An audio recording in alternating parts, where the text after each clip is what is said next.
கள்ளச்சந்தையில் மணல் விற்கப்படுவதை கண்டித்து திருச்சியில் மணல் லாரி உரிமையாளர்கள் வேலைநிறுத்த போராட்டத்தில் ஈடுபட்டனர். திருச்சி மாவட்டம் கொண்டையம்பேட்டை, கிளிக்கூடு உட்பட பல்வேறு பகுதிகளில் காவிரி கொள்ளிடம் ஆற்றில் மணல் குவாரிகள் உள்ளன. இங்கிருந்து தமிழகம் முழுவதும் லாரிகள் மூலம் மணல் கொண்டு செல்லப்படுகிறது. இந்நிலையில் கடந்த சில நாட்களுக்கு முன்பு மணல் அள்ளும் ஒப்பந்தம் புதிய ஒப்பந்ததாரரிடம் தரப்பட்டது. இதையடுத்து கடந்த சில நாட்களுக்கு முன்னர் குவாரிகளில் மணல் அள்ளும் பணி துவங்கப்பட்டது.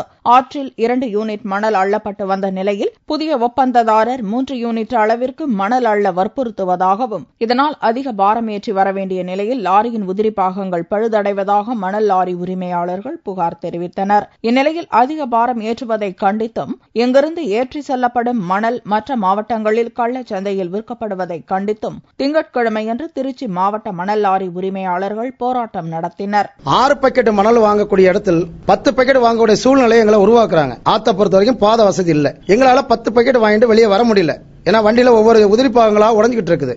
ஆத்த பொறுத்தவரை 6 பாக்கெட் வாங்குவோம், கவர்மெண்ட் சொன்ன ரேட்டுக்கு தான் வாங்குவோம், அந்த ஒரு தீர்மானத்தில் இருக்கிறோம். உள்ளூர் மக்களுக்கு எங்களுக்கு மணல் கொடுக்க முடியல.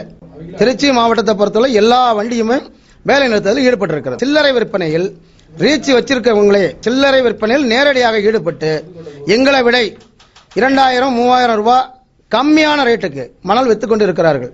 இதை நாங்கள் வன்மையாக கண்டிக்கிறோம். குவாரிகளுக்கு செல்லும் வழியில் குறுக்கும் நெடுக்குமாக மணல் லாரி உரிமையாளர்கள் லாரிகளை நிறுத்தி வைத்ததால் அங்கு மற்ற மாவட்ட லாரிகள் செல்ல முடியாமல் போக்குவரத்து பாதிக்கப்பட்டது.